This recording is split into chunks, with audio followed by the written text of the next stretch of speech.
শুভ দুপুর বন্ধুরা, রোজনামচা সুমনার নতুন একটা ভিডিওতে তোমাদের সবাইকে স্বাগত।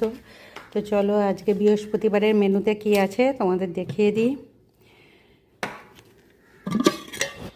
রোজকার মতো প্রথমেই গরম গরম ভাত, এখানে কালকের একটা ডিম কষা ছিল, সেটা ফ্রিজ থেকে বের করে ভাতের হাঁড়ির ওপর রেখে দিয়েছি। এখানে আলু, পটল, সয়াবিন দিয়ে কারি মতো করেছি। খুব বেশি ঝোলও নেই, আবার খুব শুকনোও নয়, মানে যেমন চিকেন কারি হয় সেরকম স্টাইলেই করেছি, আলু, পটল, সয়াবিন দিয়ে। আর এখানে করেছি ভেন্ডি আলু দিয়ে সর্ষে পোস্ত দিয়ে চিংড়ি মাছ।